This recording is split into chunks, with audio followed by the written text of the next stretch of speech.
ಬೆಳ್ಳಿ ಬೆಳ್ಳಿ ಎಷ್ಟೊಂದು ವಸ್ತುಗಳೆಲ್ಲ ಹಾಳಾಗಿ ಹೋಗಿದ್ಯಕ್ಕ, ಮತ್ತೆ ಬಳಸಕ್ಕೆ ಆಗಲ್ಲ. ವಸ್ತುಗಳು ಹೋದ್ರೆ ಇನ್ನೊಂದು ತರ್ಬೋದು, ಅದೇ ನಮ್ಮ ಪ್ರಾಣನೇ ಹೋಗಿದ್ದಿದ್ರೆ, ಈ ಸೋಫಾನೋ ಟಿವಿನೋ ಬಂದು ತಲೆಗೆ ಹೊಡೆದಿದೆ ನಾವು ಸತ್ತೇ ಹೋಗ್ತಿದ್ವಿ. ಅಬ್ಬ, ನನ್ಗಂತೂ ನೆನ್ಸ್ಕೊಂಡ್ರೆ ಭಯ ಆಗ್ತಿದೆ.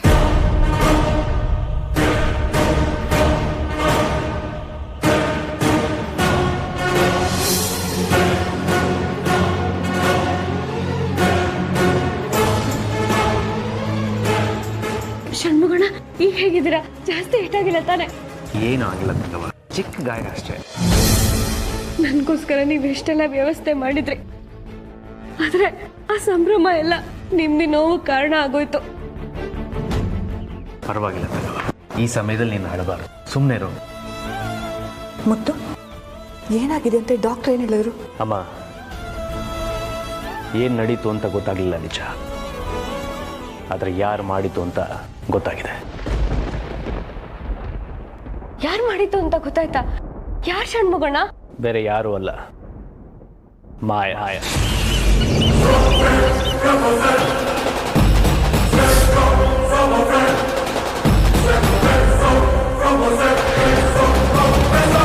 ಷಣ್ಮುಗ,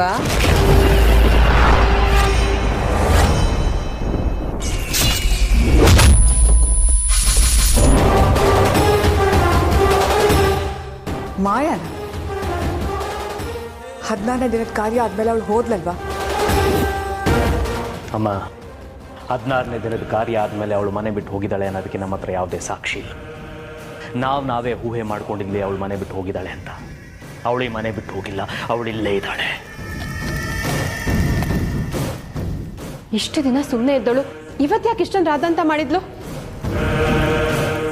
ಅಕ್ಕ, ಅವಳು ಮೌನವಾಗಿದ್ದಕ್ಕೂ ಕಾರಣ ಇದೆ, ಈಗ ವಿಜೃಂಭಿಸಿ ಮೆರೀತಾ ಇರೋದಕ್ಕೂ ಕಾರಣ ಇದೆ. ಆದರೆ ಎರಡಕ್ಕೂ ಕಾರಣ ಏನು ಅಂತ ಗೊತ್ತಿಲ್ಲ ಅಷ್ಟೇ. ಅದು ಮಾಯಾನೆ ಅಂತ ಅಷ್ಟೊಂದು ಖಚಿತವಾಗಿ ಹೇಗೆ ಹೇಳ್ತೀಯಾ?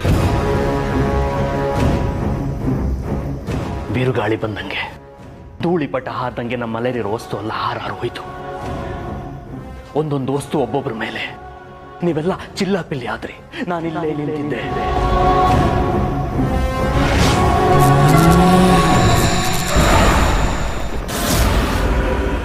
ಇಲ್ಲಿ ನಮ್ಮ ಶಕ್ತಿಗೆ ಮೀರಿದ ಅಂಶ ಇದೆ ಅನ್ನೋದನ್ನ ಗ್ರಹಿಸ್ತಾ ಇದ್ದೆ. ಕಾಲ್ ಕಾಣಿಸ್ತಾ ಇದೆ, ಗೆಜ್ಜೆ ಸತ್ತು ಕೇಳಿಸ್ತಾ ಇದೆ, ಬಟ್ಟೆ ಕಾಣಿಸ್ತಾ ಇದೆ, ಏನು ಕಾಣಿಸ್ತಾ ಇಲ್ಲ. ಒಂದು ಭಯ, ಆತಂಕ ಹುಟ್ಟಿಸ್ತಾ ಇದೆ ನನ್ನ ಹತ್ರ, ಮಿಂಚು ತರ. ಮಾಯ ನನ್ನ ಮುಂದೆ ಏನ್ ನಡೀತಾ ಇದೆ ಅಂತ ಒಂದು ಕ್ಷಣ ಪಟ್ಟಂತ ಒಂದು ಕಡಗ ನನ್ನ ಕೆನ್ನೆನ ಸೀಳಿ ಹೋಯ್ತು. ನಾನು ನೋಡಿದೆ,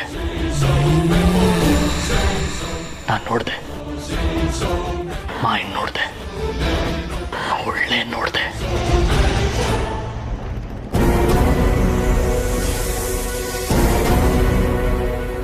ಮಾಯನ್ ನೋಡ್ತೀಯಾ? ಇಲ್ಲ, ಇದೇನ್ ಭ್ರಮೆ ಇರ್ಬೋದು. ಇಲ್ಲಕ್ಕ, ಸ್ಪಷ್ಟವಾಗಿ ನೋಡಿದೆ. ಮಾಯಾ ವಿಜೃಂಭಿಸ್ತಾ ಇದ್ಲು, ಕುದೀತಾ ಇದ್ಲು.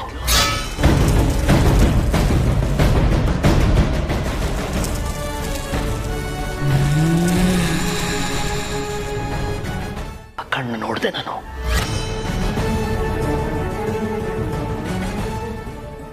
ಹಾಗೆ ನನ್ನ ಪ್ರಾಣನೇ ಹೊರಟೋಯ್ತು ಅನ್ನೋ ಭಯ. ಆಮೇಲೆ ಏನಾಯ್ತು ಅಂತ ಗೊತ್ತಿಲ್ಲ. ಮುತ್ತು ಬಂದು ಸ್ಟಾಪ್ ಇಟ್ ಅಂತ ಕಿರಿದಾಗ್ಲೇ ಎಲ್ಲ ಶಾಂತವಾಗಿತ್ತು. ನಾನು ನೋಡಿದೆ, ನೋಡಿದೆ.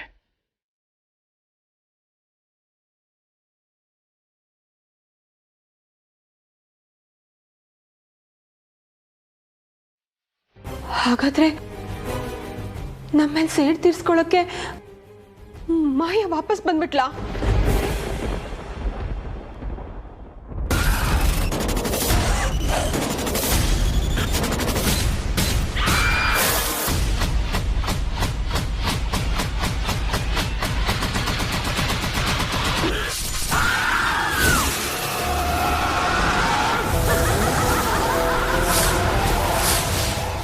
ಅಯ್ಯೋ ದೇವ್ರೆ, 16ನೇ ದಿನದ ಕಾರ್ಯ ಆದ್ಮೇಲೆ ಮಾಯಾ ನಮ್ಮ ಮನೆಯಿಂದ ಹೊರಟೋದ್ಲು ಅಂತ ಎಷ್ಟೊಂದು ಖುಷಿಯಾಗಿದ್ವಿ. ಆದ್ರೆ ಅವಳು ಮತ್ತೆ ವಾಪಸ್ ಬಂದಿದ್ದಾಳೆ. ಇವತ್ತು ಅವಳು ಮಾಡಿದ್ರೆ ಅದ ಅಂತ ನೋಡಿದ್ಮೇಲೆ ಅವಳು ಖಂಡಿತ ನಮ್ಮನ್ನ ಬಲಿ ಹಾಕದೆ ಸುಮ್ಮನೆ ಬಿಡಲ್ಲ. ನೀನ್ ಸ್ವಲ್ಪ ಸುಮ್ಮನೆ ಇರು ಶರ್ಮಿಳಾ.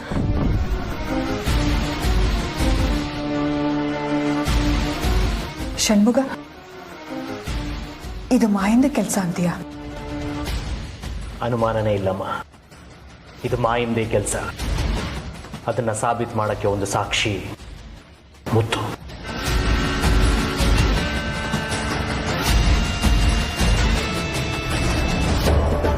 ಇಷ್ಟೆಲ್ಲ ಕೋಲಾಹಲ ಆದ್ರೂ ಮುತ್ತು ಸೇಫ್ ಆಗೇ ಇದ್ದ. ಮುತ್ತು ಮೇಲೆ ಒಂದು ಸಣ್ಣ ಆಕ್ರಮಣನೂ ಆಗಿಲ್ಲ, ಒಂದು ವಸ್ತುನೂ ಬೀಳಲಿಲ್ಲ. ಅವನ ಒಂದು ಶಬ್ದಕ್ಕೆ ಇಡೀ ಕೋಲಾಹಲ ನಿಶಬ್ದವಾಯಿತು.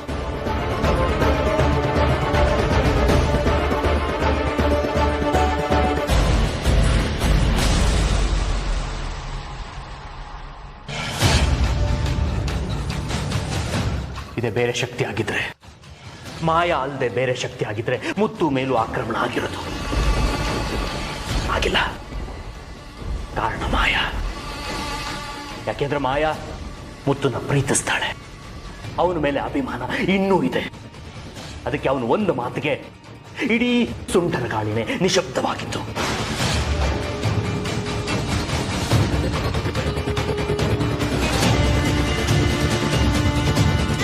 ನೀನು ಹೇಳೋದು ಸರಿ ಷಣ್ಮುಗ. ಅವತ್ತು ಮನೇಲಿ ಎಲ್ಲ ವಸ್ತುಗಳು ಹಾರಾಡ್ತಿದ್ರು, ರುಕ್ಮಿಣಿ ಮೇಲೆ ಒಂದು ವಸ್ತುನೂ ಹಾರಾಡಲಿಲ್ಲ. ಆವತ್ತಿನ ಹಾಗೆ ಇವತ್ತು ಯಾರಿಗೂ ಹೇಳ್ದೆ ಕೇಳದೆ ಹೋದ್ಲು. ಅವಳು ಮತ್ತೆ ಮನೆಗೆ ಬಂದಾಗ ಅವಳ ಕೈಯಲ್ಲಿ ಗಾಯ ಆಗಿತ್ತು. ಇದನ್ನೆಲ್ಲ ಒಂದಕ್ಕೊಂದು ತಾಳೆ ಹಾಕಿ ನೋಡಿದ್ರೆ ಇದೆಲ್ಲ ಮಾಯಿಂದ ಕೆಲಸ ಅಂತ ಕಾಣಿಸುತ್ತೆ. ಮತ್ತು ಇನ್ನೇನಾದರೂ ಅನಾಹುತ ಆಗೋದಕ್ಕೆ ಮುಂಚೆ ನಾವೇನಾದರೂ ಮಾಡಲೇಬೇಕು. ಚಿಕ್ಕಮ್ಮ, ನೀವೇನು ಚಿಂತೆ ಮಾಡಬೇಡಿ. ನಾನು ಕಳೆದ ತಿಂಗಳು ಬೆಂಗಳೂರಿಗೆ ಹೋದಾಗ ಒಬ್ಬರು ಮಹಾಸ್ವಾಮಿನ ಭೇಟಿಯಾಗಿದ್ದೆ. ಅವರು ತುಂಬ ಶಕ್ತಿವಂತರು. ಈ ದುಷ್ಟಶಕ್ತಿಗಳನ್ನೆಲ್ಲ ಮಟ್ಟ ಹಾಕುವಂಥ ತಂತ್ರವಿದ್ಯೆನ ಕಲ್ತಿದ್ದಾರಂತೆ. ನಮ್ಮ ಸಮಸ್ಯೆಗೆ ಅವ್ರ ಹತ್ರ ಪರಿಹಾರ ಸಿಗುತ್ತೆ. ಸರಿ, ಹಾಗಾದ್ರೆ ಈ ತಕ್ಷಣ ಅವ್ರಿಗೆ ಬರಕ್ಕೆ ಹೇಳಿ. ಇಲ್ಲ ಚಿಕ್ಕಮ್ಮ, ಅವ್ರು ಹಾಗೆಲ್ಲ ತಕ್ಷಣಕ್ಕೆ ಬರಲ್ಲ. ಆದರೆ ನಮ್ಮ ಸಮಸ್ಯೆ ಏನು ಅಂತ ಹೇಳೋದಕ್ಕಿಂತ ಮುಂಚೆ ಅವ್ರಿಗೆ ನಮ್ಮ ಸಮಸ್ಯೆ ಗೊತ್ತಾಗಿರುತ್ತೆ. ಅಷ್ಟು ಶಕ್ತಿವಂತರವರು.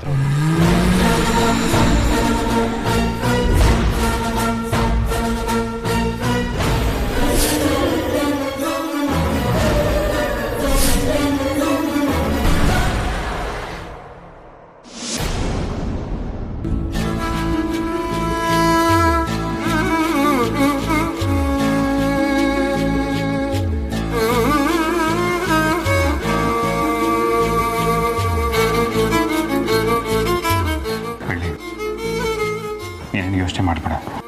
ನಾನು ಮಹಾಸ್ವಾಮಿಗಳಿಗೆ ಮೆಸೇಜ್ ಮಾಡಿದ್ದೀನಿ. ಅವ್ರು ನನ್ನ ಮೆಸೇಜ್ ನೋಡಿದ ತಕ್ಷಣ ರೆಸ್ಪಾಂಡ್ ಮಾಡ್ತಾರೆ. ನೀನೇನು ಚಿಂತೆ ಮಾಡೋದಕ್ಕೆ ಹೋಗ್ಬೇಡ. ಅವರು ಅಷ್ಟು ದೊಡ್ಡ ಸ್ವಾಮಿಗಳ? ಹೌದು ಬೇಡ. ಚಿಕ್ಕಮ್ಮ ಕೇಳಿದ ತಕ್ಷಣ ಮಾಯನ ಸಮಸ್ಯೆಗೆ ಪರಿಹಾರ ನೀಡೋದಕ್ಕೆ ಅವರೇ ಸರಿ ಅಂತ ಅನಿಸಿತು.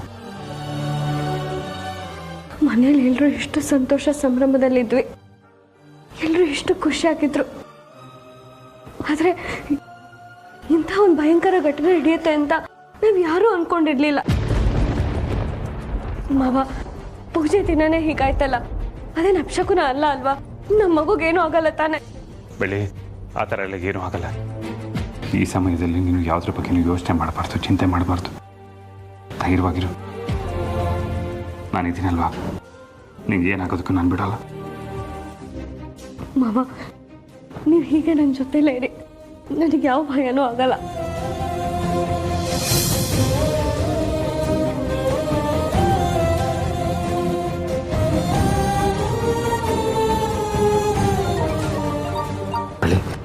ಮಹಾಸ್ವಾಮಿಗಳಿಗೆ ಕಾಲ್ ಮಾಡ್ತಿದ್ದಾರೆ. ನಮಸ್ತೆ ಸ್ವಾಮೀಜಿ.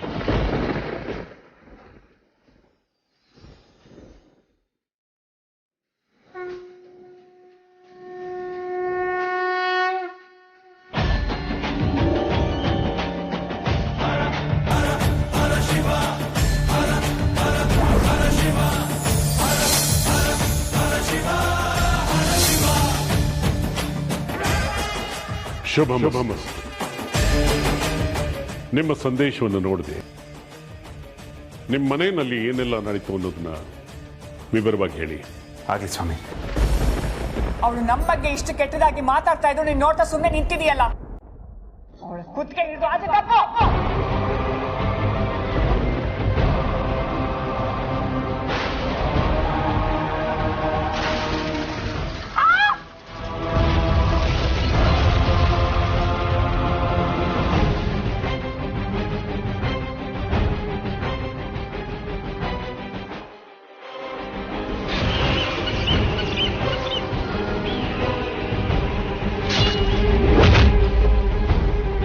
ಇಷ್ಟೆಲ್ಲ ಅನಾಹುತಾಯ್ತು ಸ್ವಾಮೀಜಿ.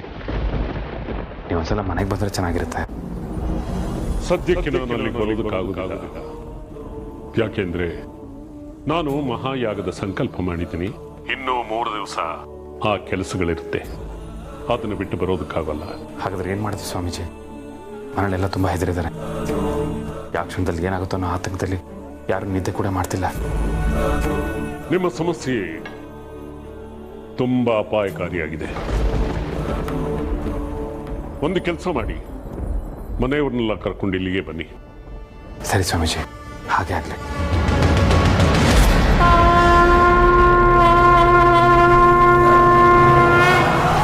ಮಾವ, ಸ್ವಾಮೀಜಿಗಳು ಏನು ಹೇಳಿದ್ರು? ಬಳ್ಳಿ, ನಮ್ಮನ್ನೆಲ್ಲ ಅವ್ರ ಸನ್ನಿಧಿಗೆ ಬರೋದಕ್ಕೆ ಹೇಳಿದ್ದಾರೆ.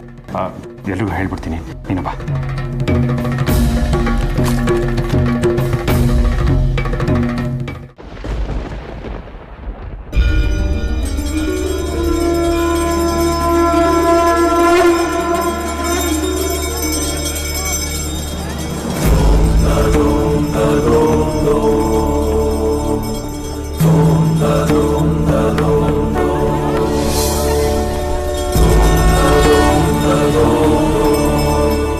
ಮಹಾಸ್ವಾಮಿಗಳೇ, ನನ್ನ ಮಗ ಮುತ್ತು ನಮ್ಮ ಮನೇಲಿರೋ ಸಮಸ್ಯೆ ಬಗ್ಗೆ ತಮಗೆ ತಿಳಿಸಿದ್ದಾನೆ ಅಂತ ಗೊತ್ತಾಯಿತು.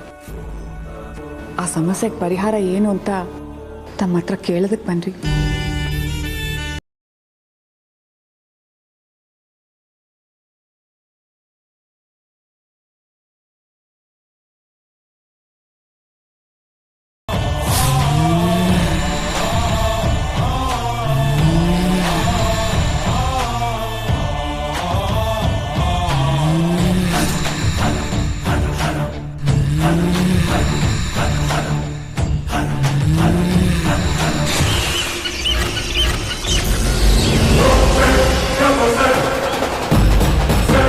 ಆ ಮಾಯಾ ಆತ್ಮ ಇನ್ನು ನಿಮ್ಮನೆಯಲ್ಲೇ ಇದೆ.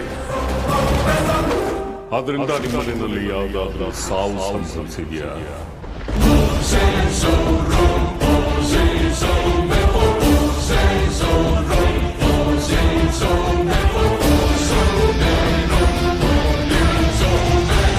ಇಲ್ಲ ಮಹಾಸ್ವಾಮಿಗಳೇ, ಮಾಯಾಳಿಂದ ಆ ರೀತಿ ಯಾವ ಸಾವು ಸಂಭವಿಸಿಲ್ಲ. ಇಲ್ಲಿವರೆಗೂ ಯಾರು ಸತ್ತಿಲ್ಲ. ಸದ್ಯದಲ್ಲೇ ಆ ಮಾಯಾ ಆತ್ಮ ನಿಮ್ಮನೆಯಲ್ಲಿ ಒಬ್ಬರನ್ನ ಬಲಿ ತಗೊಳ್ಳುತ್ತೆ.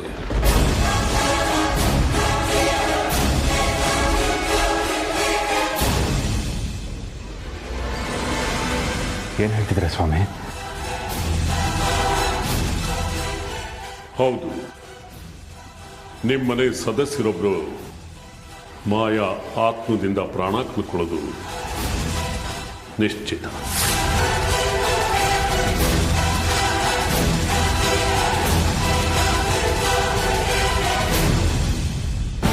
ಹಾಗಾಗಬಾರ್ದು ಮಹಾಸ್ವಾಮಿಗಳೇ. ಆ ಆತ್ಮದಿಂದ ಯಾವುದೇ ಪ್ರಾಣಹಾನಿ ಆಗದೆ ಇರೋ ಹಾಗೆ ಏನಾದರೂ ಒಂದು ಪರಿಹಾರ ತಾವೇ ಸೂಚಿಸಬೇಕು. ನಿಮ್ಮ ಕುಟುಂಬದ ಸದಸ್ಯರೊಬ್ಬರ ಪ್ರಾಣ ಹೋಗಬೇಕು ಅನ್ನೋದು ಮೊದಲೇ ನಿರ್ಧಾರವಾಗಿರುವುದು. ಅದನ್ನು ಯಾರಿಂದನೂ ತಡೆಯೋದಕ್ಕೆ ಸಾಧ್ಯ ಇಲ್ಲ, ನನ್ನಿಂದನೂ ಸಹ.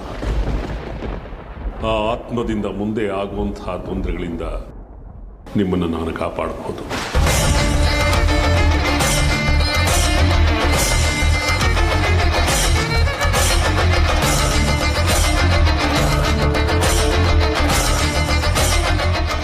ಮಹಾಸ್ವಾಮಿಗಳೇ, ಯಾರ ಪ್ರಾಣ ಹೋಗುತ್ತೆ?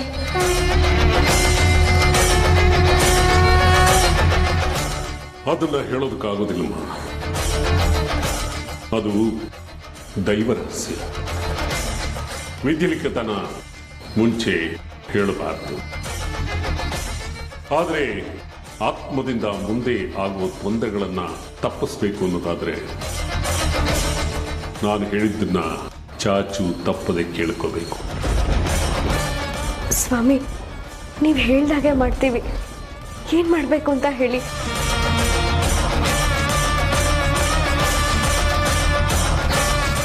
ಮೊದಲನೇ ಮನೆಯಲ್ಲಿ ಕಾಮಾಕ್ಷಿ ದೀಪವನ್ನು ಹಚ್ಚಿ ಅದು ಆರದೇ ನೋಡಿಕೊಳ್ಳಬೇಕು.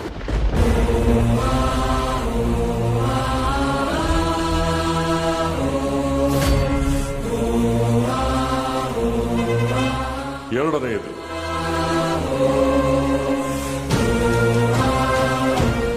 ಮಾಯಾಗೆ ಸಂಬಂಧಪಟ್ಟಂತಹ ಯಾವುದೇ ವಸ್ತುಗಳು ಮನೆಯಲ್ಲಿರಬಾರದು. ಬಟ್ಟೆ, ಚಪ್ಪಲಿ, ವಾಚು, ಕೋಟು ಏನೇ ಇದ್ರೂ ಸೊಟ್ಟು ಭಸ್ಮ ಮಾಡಬೇಕು. ಮೂರನೆಯದು, ನಾನು ಮಹಾಪೂಜೆಯನ್ನು ಮಾಡಿ ಪೂಜೆಯಲ್ಲಿಟ್ಟಂತಹ ತೆಂಗಿನಕಾಯನ್ನ ನಿಮಗೆ ಕೊಡ್ತಾ ಇದ್ದೀನಿ. ಅದನ್ನ ಮನೆಯ ಮುಖದ್ವಾರದಲ್ಲಿ ಮೇಲ್ಗಡೆ ಕಟ್ಟಬೇಕು. ಯಾವುದೇ ಕಾರಣಕ್ಕೂ ತೆಂಗಿನಕಾಯಿ ಒಡೆಯಬಾರದು.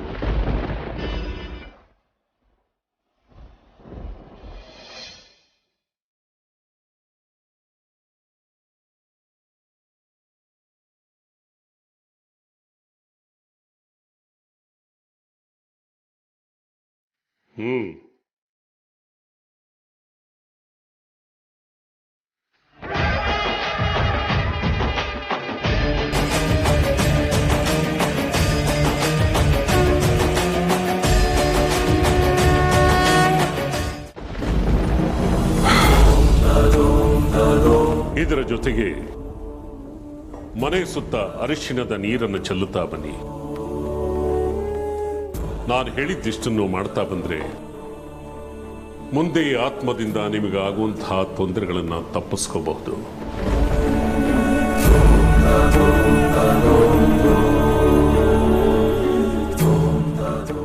ಮಹಾಸ್ವಾಮಿಗಳೇ, ತಮ್ಮಿಂದ ನಮ್ಮನೇಲಿ ಸಾವಾಗುತ್ತೆ ಅನ್ನೋ ಸುದ್ದಿ ಕೇಳಿ ನಮ್ಗೆ ಆತಂಕ ಶುರುವಾಗಿದೆ. ಇದಿಷ್ಟೇ ಅಲ್ಲ, ಯಾವುದಾದ್ರೂ ಪೂಜೆ, ಹೋಮ, ಹವನ, ಯಾಗ ಮಾಡಿ ಆ ಹೋಗೋ ಪ್ರಾಣನ ಉಳಿಸೋಕ್ಕಾಗಲ್ವಾ?